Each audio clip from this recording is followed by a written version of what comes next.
बकाया UD tax यानी शहरी विकास कर में पूर्ण छूट प्रदान करने व तर्कसंगत बनाने की मांग को लेकर श्रीगंगानगर के व्यापारी नगर परिषद सभापति व अतिरिक्त जिला कलेक्टर से मिले। नगर परिषद में करीब आधे घंटे की वार्ता में संयुक्त व्यापार मंडल अध्यक्ष तरसेम गुप्ता, कांग्रेस जिलाध्यक्ष अंकुर मिगलानी, धर्मवीर डुडेजा, नरेश सेतिया व अन्य व्यापारियों ने कहा कि करीब 17 साल बाद दुकान व मकान मालिकों को बकाया यूडी टैक्स जमा कराने के नोटिस दिए जा रहे हैं और 7 दिवस में जमा न कराने पर दुकान या भवन को सीज करने की कार्रवाई किए जाने से डराने या दहशत फैलाने का कार्य किया जा रहा है। अंकुर मिगलानी ने कहा कि बढ़ी हुई डीएलसी रेट से यूडी टैक्स के साथ ब्याज व पेनल्टी जोड़कर भवन मालिकों पर आर्थिक बोझ डाल दिया गया है। बाजार में मंदी का आलम है और आमजन महंगाई से परेशान है, इस कारण जीवन यापन करना दूभर हुआ है। इसके बावजूद भी नगर परिषद द्वारा अनेक टीमें बनाकर भवन मालिकों को डरा धमकाकर यूडी टैक्स भरवाने को मजबूर किया जा रहा है। तरसेम गुप्ता व अन्य व्यापारियों ने सवाल उठाया कि 17 साल तक नगर परिषद की जिम्मेवारी कहाँ थी। अनेक भवन मालिकों को इन सालों में यूडी टैक्स भरने के लिए कोई नोटिस तक नहीं दिया गया। इसके अलावा कई भवन ऐसे हैं जिनकी अलग अलग हिस्से की रजिस्ट्री है, उसे भी एक ही मान लिया गया है। 17 साल पहले यूडी टैक्स का जो सर्वे हुआ था उसमें कई खामियां हैं जिसे दूर नहीं किया गया है। संयुक्त व्यापार मंडल के शिष्टमंडल ने नगर परिषद सभापति गगनदीप कौर पांडे व एडीएम प्रशासन को ज्ञापन देते हुए वर्तमान में आर्थिक स्थिति के मद्देनजर आमजन व व्यापारी वर्ग को राहत प्रदान करने की मांग की है। महामंत्री नरेश सेतिया ने कहा कि अगर व्यापारियों के साथ तानाशाही रवैया अपनाया गया तो इसका पुरजोर विरोध किया जाएगा।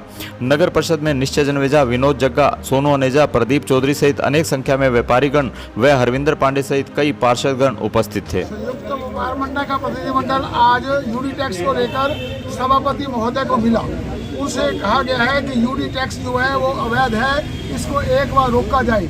जो सर्वे पहले किए गए थे वो गलत तरीके से किए गए थे। जो कर्मचारी गए थे उन्होंने सही तरीके से माप नहीं किया और 17 सालों से किसी व्यक्ति को, किसी भवन मालिक को कोई नोटिस नहीं आया। शहर के अंदर लोगों को यही नहीं पता कि यूडी टैक्स का नाम की कोई चीज़ है। एकदम लोगों को, व्यापारियों को भवन मालिक सीज करने की कार्रवाई बिल्कुल व्यापार मंडल नहीं होने देगा। और साथ ही साथ उन्होंने कहा है कि 2007 से जो डीएलसी रेट थी वही डीएलसी रेट आज तक लागू होनी चाहिए। अगर एक भवन की 4 रजिस्ट्री है या 2 रजिस्ट्री है या 6 रजिस्ट्री है, जितनी रजिस्ट्री है उतनी जगह के ऊपर ही टैक्स लगना चाहिए। एक सभी का एक रूपता से किसी किस्म का कोई टैक्स नहीं लगना चाहिए। सभापति इस बात पे सहमत है, लेकिन हम सहमत नहीं है। हमने कहा कि पहले तो आप जो है पेनल्टी और टैक्स को माफ करो। सभापति महोदय ने यह भी कहा है कि अगर किसी व्यक्ति ने 2018 में या 2020 में कोई प्रॉपर्टी खरीदी है, उससे 2018 या 2020 के बाद का ही टैक्स लिया जाएगा। कुछ रायतें जो है सभापति महोदय ने हमें दी हैं, लेकिन अभी ब्याज के लिए और पेनल्टी के लिए उन्होंने राज्य सरकार का मार्गदर्शन मांगा है।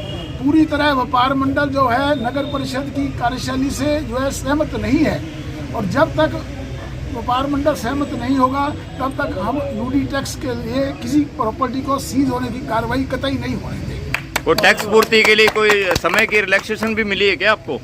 समय की रिलैक्सेशन तो है, उन्होंने कहा कि कुछ देर जो है आपको टाइम दिया जाता है। तो हमने उनको कहा है कि पहले आप सर्वे दोबारा कराओ।